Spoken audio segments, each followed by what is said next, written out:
Bismillah, alhamdulillah, wassalatu wassalamu ala rasulillah wa alihi wa sahbihi wa man walahu bi ihsanin ila yaumiddin.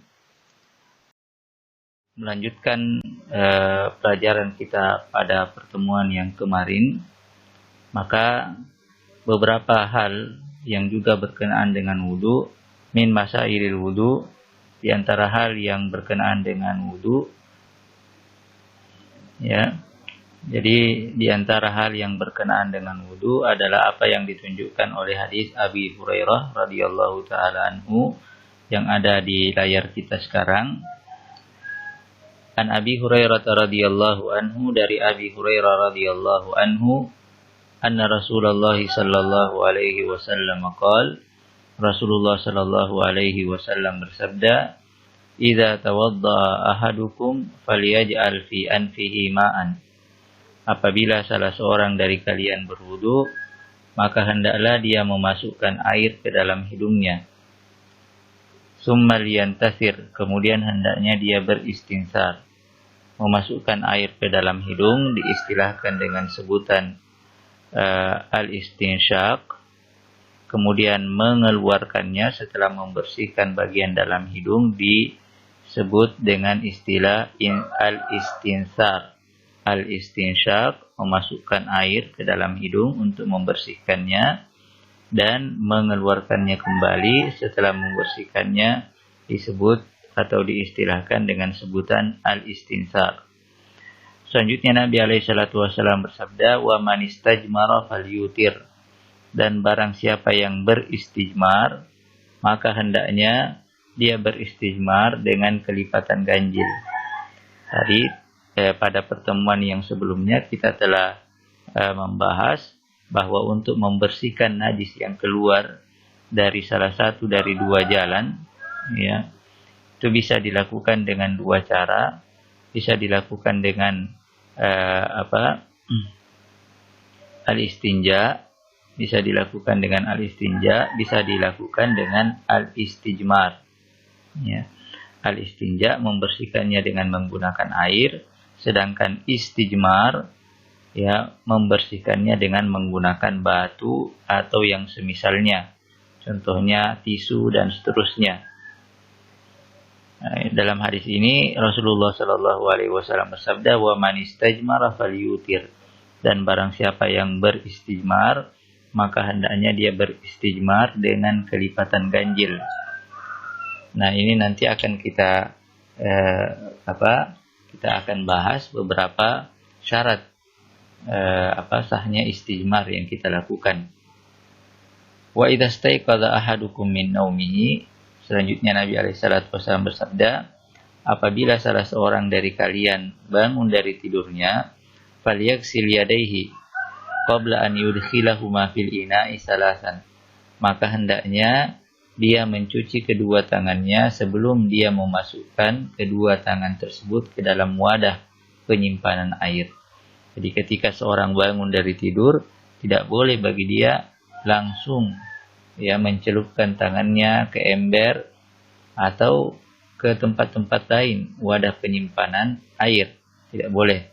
Mengapa? Kata Nabi alaihi salatu wasallam, "Fa inna ahadakum la yadri aina batat yaduhu." Karena salah seorang dari kalian itu tidak mengetahui semalam tangannya berada di mana. Ya, karena itulah maka kita dilarang. Ya, kita diperintahkan untuk mencucinya terlebih dahulu di luar wadah penyimpanan air. Kemudian setelah mencucinya sebanyak 3 kali, barulah setelah itu kita diperbolehkan untuk mencelupkan tangan ke wadah penyimpanan air tersebut. Demikian juga merogoh makanan, mengambil makanan dari kulkas dan seterusnya. Ya, ketika seorang baru bangun tidur, maka tidak boleh bagi dia untuk langsung mengambil makanan dari kulkas dan memakannya. Ya, seharusnya yang wajib dia lakukan adalah mencuci tangannya sebanyak 3 kali terlebih dahulu, baru setelah itu boleh dia memasukkan atau mencelupkan tangannya tersebut ke dalam wadah penyimpanan air, atau mengambil makanan dan kemudian makan dan seterusnya. Ya, karena apa? Kata Nabi alaihi salatu wasallam, "Fa inna ahadakum la yadri aina batat yaduhu." Salah seorang dari kalian tidak mengetahui di mana semalam tangannya berada. Dalam redaksi Muslim, wa fi lafdhin di Muslim, dalam redaksi Muslim, ya Nabi alaihi salatu wasallam mengatakan falyastanshik bimin kharaihi minal ma. Ya. Jadi barang siapa yang berwudu falyastanshik bimin kharaihi minal ma, maka hendaknya dia beristinsyak dengan memasukkan air ke dalam kedua lubang hidungnya.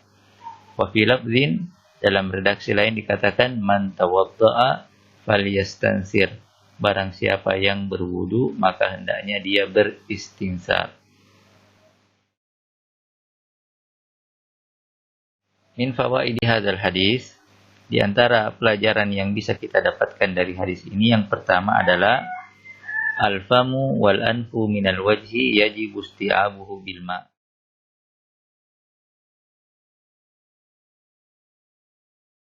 Ya, yang pertama adalah al-fam, mulut dan hidung masuk dalam bagian wajah. Yajibu isti'abuhu bil ma'. Wajib untuk membasuhnya dengan air. Ya, jadi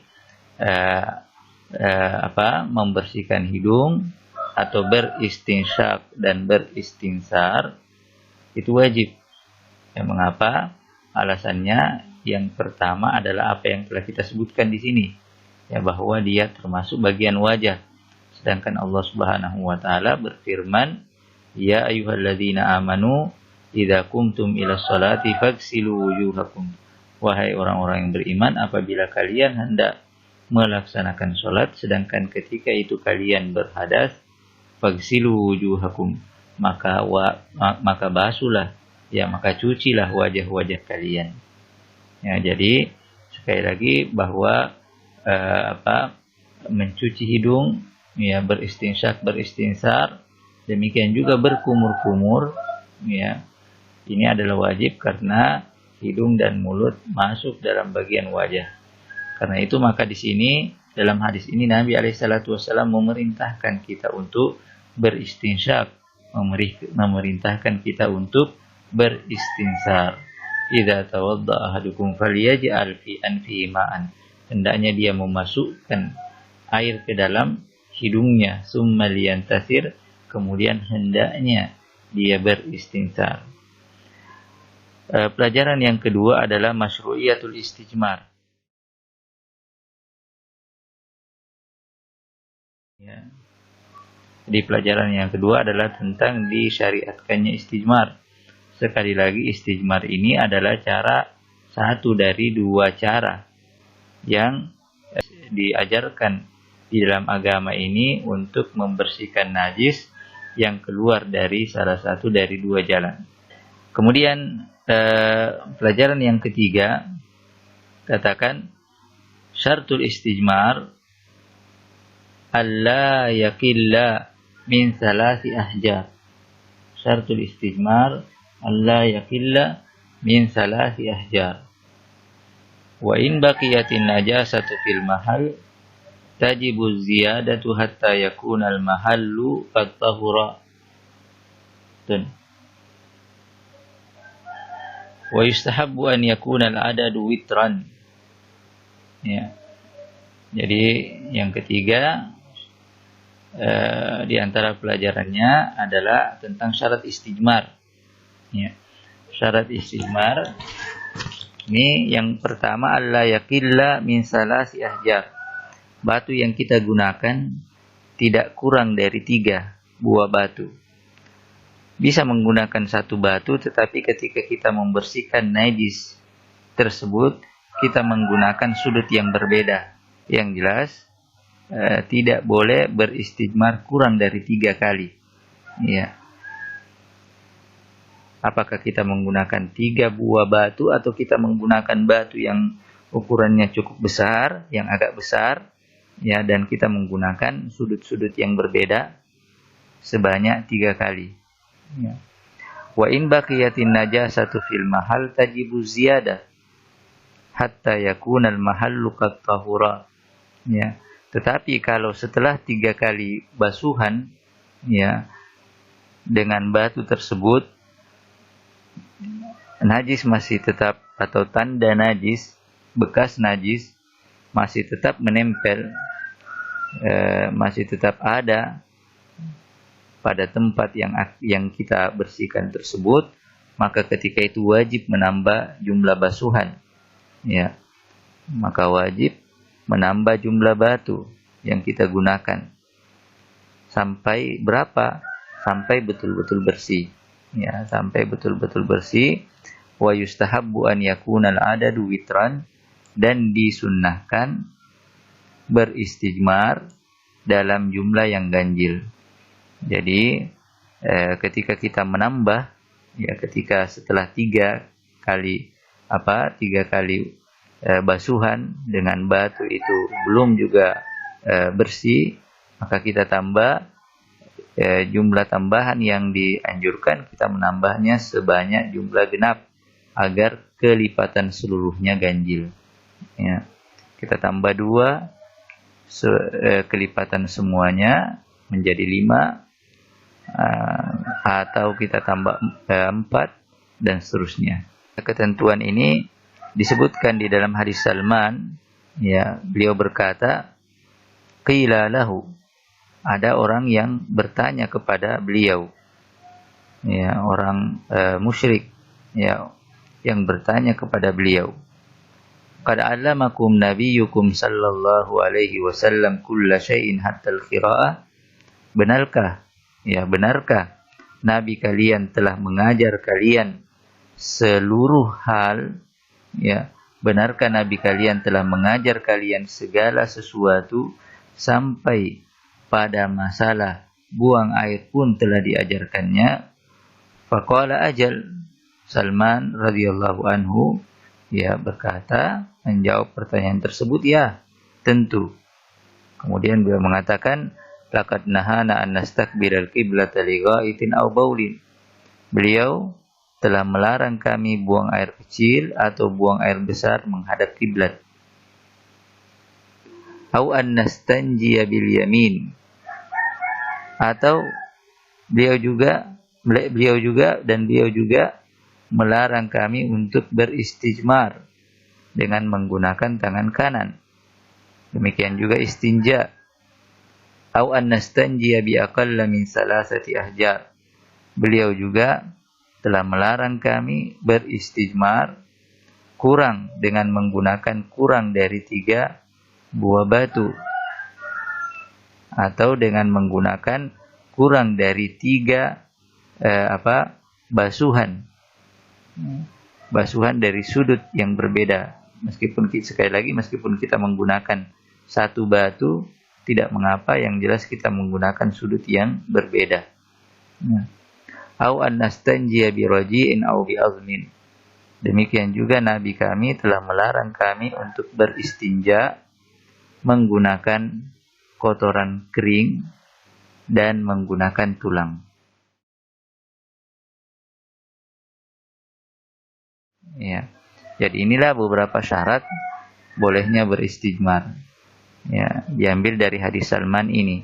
Jadi yang pertama, ya, kita tidak menggunakan tangan kanan tentunya ketika kita membersihkan najis tersebut, dan segala hal-hal yang kotor kita tidak menggunakan tangan kanan. Ya. Demikian juga wajib beristijmar dalam kelipatan tidak kurang dari 3 kali. Ya. Jadi wajib beristijmar tidak kurang dari 3 kali. Dan ketika setelah 3 kali, ya, najis masih lekat, maka ketika itu wajib ditambah hingga betul-betul bersih, dan dianjurkan untuk beristijmar dalam kelipatan ganjil, sehingga jumlah penambahan tersebut dianjurkan dalam jumlah yang genap. Demikian juga di antara syaratnya adalah tidak boleh menggunakan kotoran kering ketika kita beristijmar, sebagaimana tidak boleh menggunakan tulang ketika kita beristijmar. Pelajaran yang keempat adalah yajibu 'alal mustaiqidh ghaslu yadihi salasan qabla idkhalihi fil ina hatta la yatawassakh ma fihi. Ya, pelajaran yang keempat bahwa seorang yang bangun dari tidur wajib mencuci tangannya sebanyak 3 kali sebelum dia memasukkannya ke dalam wadah penyimpanan air, agar air yang ada di dalamnya tidak menjadi kotor. Ya, dari sini juga maka kita mengetahui bahwa al-muhafazatu ala taharatil ma wajibatun. Ya, bahwa menjaga kebersihan, menjaga kesucian air yang akan kita gunakan, ya, kita gunakan untuk bertahara atau kita gunakan untuk keperluan-keperluan lainnya, itu adalah wajib. Ya. Itu adalah merupakan hal yang wajib, karena itu Nabi SAW melarang kita untuk langsung mencelupkan tangan kita selepas tidur ke dalam wadah penyimpanan air sebelum mencucinya sebanyak 3 kali. Saya kira demikian ya pelajaran kita pada kesempatan kali ini. Insyaallah pada pertemuan yang akan datang kita akan lanjutkan. Wassallallahu ala Muhammadin wa alihi wa sahbihi wasallam.